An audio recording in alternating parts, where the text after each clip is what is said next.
छुट्टिन धेरै गाह्रो भएको हो दाइ तपाईँ त अरबपति हो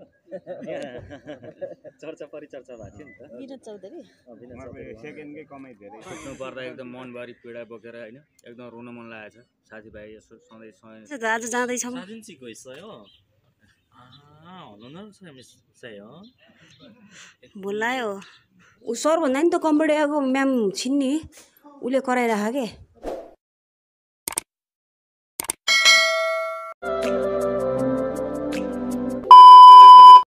hello everyone welcome back to my YouTube channel आई हजुरहरू सन्चै हुनुहुन्छ होला र म पनि एकदमै सन्चै छु भन्नुपर्छ सो गाइस आज चाहिँ बिहान मेरो ब्लग स्टार्ट भइसकेको छ र यता दाइहरू चाहिँ जानलाई रेडी भइसक्नु भएको छ 7 बजे हिँडेर निस्किने भनेको तर म त पुरै हतारिया छु कतिखेर निस्काउनु भन्ने भएको छ छिटो निस्किने यसो बाहिर यसो अब अन्तिम हो यसो गफ गर्दै बस्नुपर्छ केटी रेडी हुँदै हुनुहुन्छ छिटो रेडी अनि म चाहिँ मेरो काम त यही हो अब स्टार्ट यही हो अझै अर्को पनि छ दाइ भोलि आउँछ होला त्यो त्यहीमा हाल्छु अनि गाइज हाम्रो चाहिँ यता प्याकिङ सुरु भइरहेको छ यस अनि आज चाहिँ हाम्रो 2 रात 3 दिनको ट्रेनिङ भयो यता कोरियाको अनि त्यही भएर चाहिँ आज चाहिँ हामीलाई साउ लिन आउँदै हुनुहुन्छ अनि त्यही भएर चाहिँ हामी जाँदैछौँ अनि अब 2 रात 3 दिनको भए पनि हामी यता 4 जना लेडिज थियौँ धेरै माया थियो आजदेखि त फाइनली हामी सबै छुट्टिन्छौँ अनि कस्तो नराम्रो लागिरहेछ हो भने अब कोसँग बस्ने है यही रमाइलो थियो है बरु है अनि एकदिन यही बस्न भने कि सँगै है काम अलग अलग भयो नि बस्ने भइदिए मजा आउँथ्यो हैन कहाँ आउन दिला यहाँ आउने त फेरि सिधै नेपाल पठाइदिन्छ हो ट्रेनिङ सेन्टरको मान्छेले अनि त्यही हो साथी अरू त भन्नुपर्ने खासै कुरा केही पनि छैन र आज हामी कुन देशको थियौँ नि यहाँ उज्बेकिस्तान म्यानमार कि न्याङमार रे म्यानमार अनि त्यसपछि कम्बोडिया अनि उज्बेकिस्तान अर्को चाइनाको पनि थियो अनि हामी धेरै देशबाट जसको इस्यु भएको थियो अनि त्यही भएर चाहिँ सबै हामी यहीँ आएको थियौँ के अनि तालिम चाहिँ यहीँ गराउँदो रहेछ 2 रात 3 दिनको अनि तालिम भइसकेपछि चाहिँ साउहरूलाई बोलाएर चाहिँ अनि सबैलाई पठाइदिँदो रहेछ क्या अनि हाम्रो पनि तालिम भएर अब हामी पनि जान लागेको छौँ अब नेपालको अहिले 4 बजी होला हामी चाहिँ अब यहाँको फेरि 7 बजे नि त अनि त्यही भएर निस्किन लाग्यौँ सबैजना रेडी भएर प्याकिङ स्याकिङ गरेर अनि लगभग मेरो छोटी मोटी प्याकिङ त भइसक्यो मैले चाहिँ हिजै साँझदेखि गर्न सुरु गरेको दिदीको चाहिँ अलि भर्खर हुँदैछ होइन दिदी सानो मान्छेले अलिकति लेट गर्छ टोइलेट गएको तिमी मजाम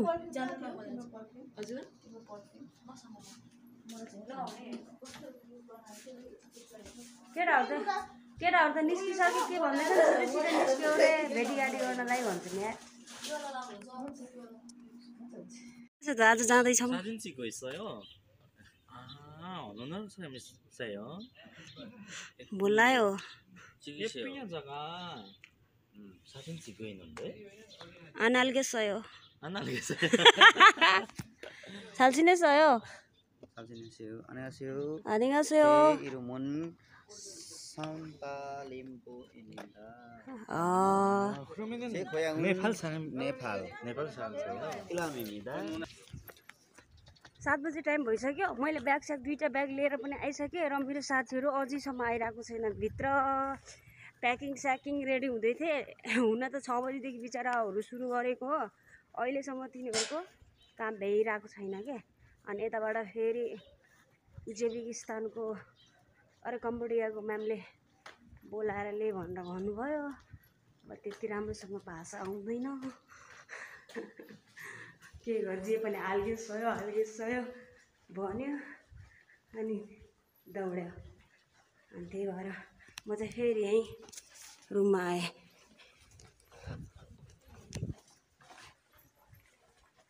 यहाँको फेरि नेपालको जस्तो टाइम हुँदैन क्या, यहाँ फेरि टाइम टु टाइम चल्नुपर्छ नि त। बरु 5 मिनट अगाडि किन नहोस्, तर 1 मिनट लेट हुनु भएन। अनि पाली पाली ओ सन्चै निमिङ ऊ सर भन्दा नि त कम्प्युटरको म्याम छिन् नि, उसले कराइराख के खोइ खोइ खोइ छिटो बोलाएर ले भन्छ मलाई।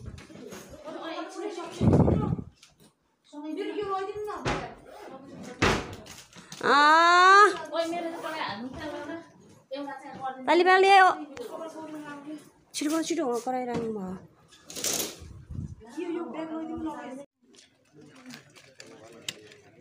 यो त हाम्रो होइन त, के जान खुसी लागिरह ल ओभर एक्साइटेड म्यान। ठिकै छ, खन्चान आयो ने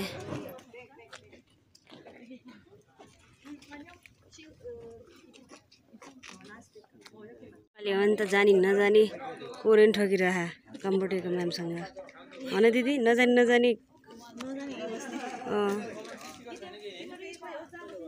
उसको त एक्लै हो नि, एक्लै हो। ऐ सानो मान्छे जानु मन लाग्छ कि नै? हिँड जाऊँ मसँग, जानु मिल्यो भए लगिहाल्थेन। सिङ्गुदुरे खन्चान आयो।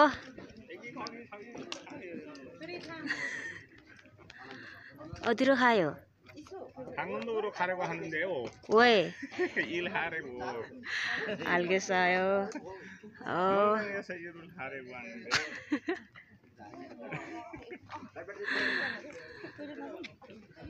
फाइनल गाइस सबैजना जानलाई रेडी भइसक्नु भएको छ। ऊ यहाँ ह्यान्डचेक पनि हुँदैछ अनि छुट्टिन धेरै गाह्रो भएको हो दाइ। तपाईँ त अरबपति हो। चर्चा परिचर्चा भएको थियो नि त। विनोद चौधरी सेकेन्डकै कमाइ धेरै छ। ओ नेपालको यहाँ के कोरिया चाहिँ अवलोकन गर्न आएको, के अरे भ्रमण अवलोकन गर्न होइन। मैले यो दाइलाई त देखेको थिएन त। को भारो कहिले पनि बढिरहेन रे। अस्ति नै विनोद चौधरी भन्ने झिस्काउँदै हुनुहुन्थ्यो नि सर। नम्बर बताउनु न 01 010 अनि यो चाहिँ हाम्रो ट्रेनिङ सेन्टर गाई छ तपाईँ भनिदिनुहोस् न। हजुर सिन्धुली अनि यहाँ चाहिँ सबै ठाउँको ट्रेनिङ चाहिँ यही सेन्टरमा गराउँदो रहेछ। अनि चाहिँ हामी जानलाई पुरै रेडी। अनि सो गाइस यता चाहिँ बास्केटबल ग्राउन्ड पनि रहेछ र फुटबल ग्राउन्ड पनि रहेछ। जस खाली टाइममा ट्रेनिङ सेन्टरको मान्छेहरू खेल्दा हुन् नि। अहिले हामी छौँ ख्याङ्गीदोई छन्सी ट्रेनिङ सेन्टर। यहाँ उपस्थित हुनुभएका चाहिँ यहाँ सम्पूर्ण के अरे कोरियामा कार्यरत दाइ ब्यागको पत्ता लाग्यो कि नै तपाईँको? ब्यागको पत्तो ला त बहिनीश्री आउँदैछ? कहाँ छोडिछ आउनु हुँदैछ। कहाँ छोडिछ ओ तर कहाँनिर पत्ता लाग्यो त्यो साजिन चाहिँ 지가 좋았어요. 네. 그런데 어디 있어요? 그거는 주소는 지금 몰라요.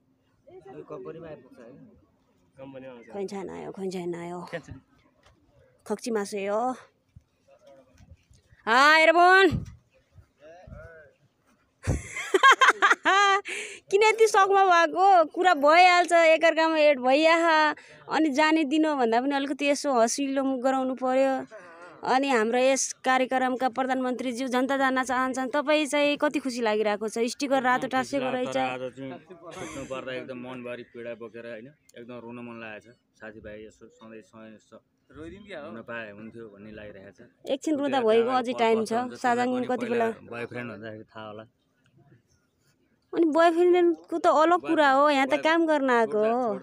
छोड्दा कस्तो पीडा हुन्छ त्यस्तै भइरहेको छ यार। त्यति भएन, मन गाठो पारी मुटुमाथि ढुङ्गा राखियो हो न। के छ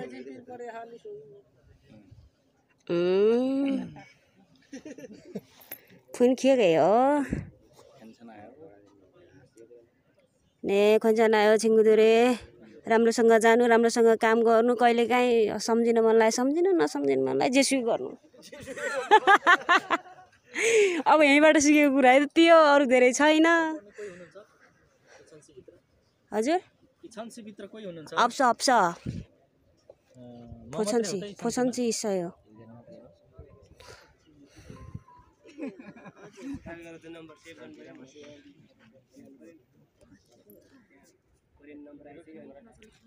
के गर्दै दिदी? ओ दिदी आज भात खुवाउँदैन? भात खुवाउँदैन? अनि भात खाने हो भने त्यो यसो एउटा फुटी मात्र किन दिएको छ?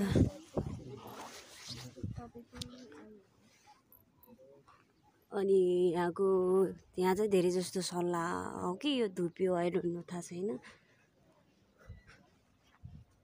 के भयो साथी? औ 7 बजे जाने भनेर बोलाउँछ यार। अनि खाना चाहिँ 7:30 बजे अरे। लिन चाहिँ कति बेला आउने हो थाहा छैन। भित्र बस क्लासमा भन्दै थियो।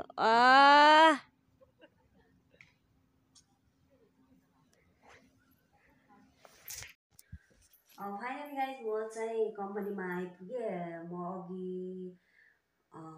यहाँको 12 बजीतिर आइपुग्यो, बिहान 9 बजी हिँडेको। अनि त्यसपछि मलाई चाहिँ अनि साउनी अनि साउको छोरा चाहिँ लिन जानुभएको थियो उता ट्रेनिङ सेन्टरमा। अनि त्यहाँबाट चाहिँ गाडीमा बस्यो। गाडीमा बसिसकेपछि चाहिँ अब कोरियनमा कुरा गर्दाखेरि मैले केही कुरा बुझेँ, केही कुरा चाहिँ बुझ्न एकदमै गाह्रो भयो क्या। अनि त्यसपछि चाहिँ बुझेको कुरा चाहिँ मैले फर्काइहाल्थेँ, नबुझेको कुरा चाहिँ म हाँसिदिन्थेँ। अनि उनीहरू यत्तिकै नथाकिकन उनीहरू पनि यति जोडले हाँस्ने क्या।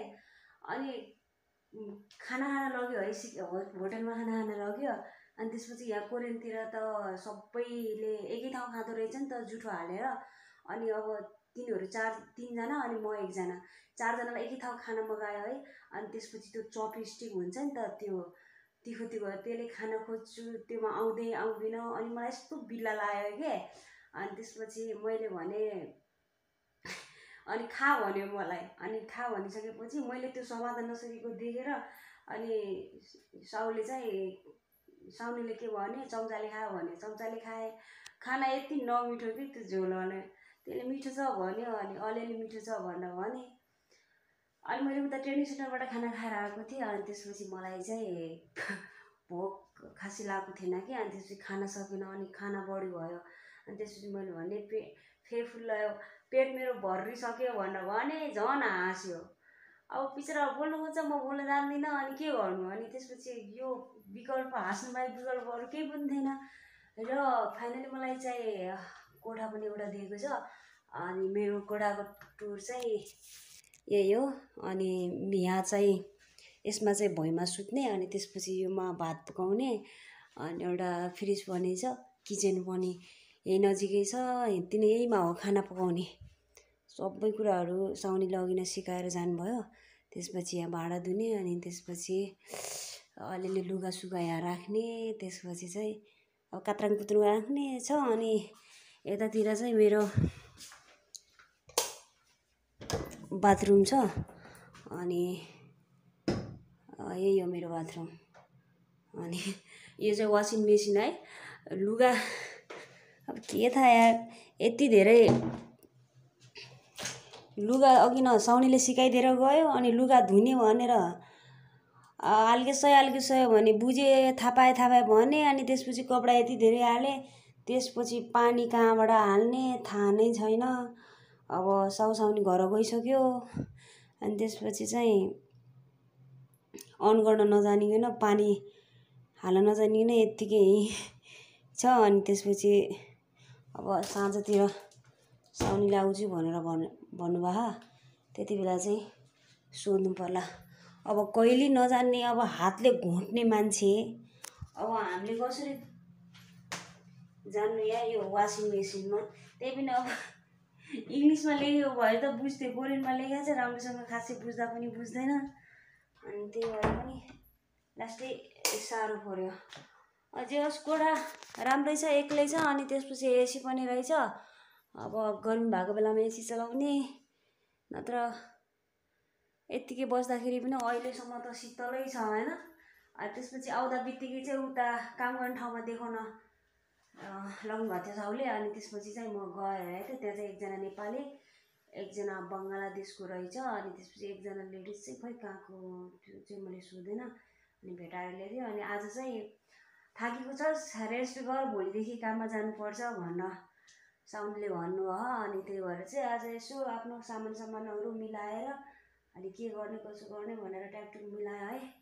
अनि त्यसपछि अरूभन्दा पनि मलाई के हाँसो लाग्यो भनेपछि अब माथमा सुपर मार्केटमा त्यो सामान किन्न गएको है। अनि त्यसपछि त्यो साउनेले कोरियनमा किन्छस् या किन्दैनस् भनेर क्वेसन गरेको रहेछ।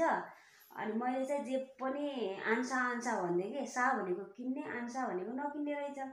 मैले चाहिँ आन्सा भन्दै हिँडेँ। अनि निस्किने बेला यसले केही पनि किनेन किन भनेर सोधेँ। अनि पछि राउको छोराले चाहिँ पछि सायो भन्यो। अनि त्यसपछि सायो कि आन्सायो भन्यो। अनि त्यसपछि बल्ल बुझेँ क्या। अनि त्यसपछि बल्ल किने। आमा के यस्तो हाँसो लाग्थ्यो नि मलाई।